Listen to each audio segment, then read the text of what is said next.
So I admit, I'm a creepypasta fan. I just love listening to those things. And if you've ever heard or read a creepypasta, you know that some of them are very good while others are not. And there's a reason for this. And it's actually a mistake a lot of new writers make, especially when they're trying to write a twist ending. So what separates the truly good ones like Pen Pal, Lily Madwhip, and Dear Abby from ones that are, well, not so good?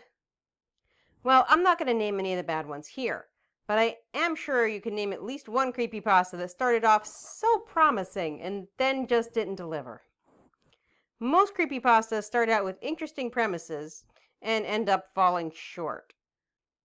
Most creepypastas start out with some interesting premises and then end up falling short.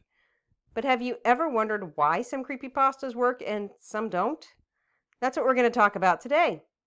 Hi, novelteers. I'm Devlin Blake, novel writing and self-publishing expert, coach, published author, and former ghostwriter of 200 books. If you'd like to work with me, you can check out my links in the description. So let's talk about why some creepypastas work and others don't. Now you'll notice the ones I mentioned are long, but it doesn't actually have anything to do with length. I've heard complete creepypastas in as little as 3 minutes. The reason some work and some don't is because of one simple reason. A twist ending is standard in those, and most new writers don't know how to write a twist ending because they're actually pretty hard to pull off. Instead, they write something called a premature ending and call it a twist. That does not work. I go into endings more in detail in my membership site, which you can see at the link below. I've got a bunch of pre-made endings for you to use too if you're trying to write twists. But for now, let's talk more about premature endings, what they are, and how to avoid them in your story. You might not know the phrasing premature ending, but I guarantee you've seen one. These are endings that cut off at the best part. The most famous one is The Lady and the Tiger, and I don't mind tearing that one down because it's a classic, so nothing I can do is going to affect its sales or ruin someone's career. The man has to pick between two doors. Behind one is a lady he can marry, behind the other is a tiger that will kill him. He opens the door and end of story. Wait, what? You have no idea which one he ended up with. That is not a twist ending, and that is not how a good ending works. A twist ending ties up all loose ends and comes to a conclusion that the reader should have seen coming, but didn't. A good example of a twist ending is The Sixth Sense. When you look back, you think you should have seen that coming, but you didn't. And that's why it's a good twist. And before you say in the comments that The Lady and the Tiger is a classic story, yes, it is. This is why you should not learn from it. When it was first written, it was the very first story to do that, so it had that advantage. And even though today fiction is still in its toddlerhood, there are hundreds of stories with premature endings, so this no longer works.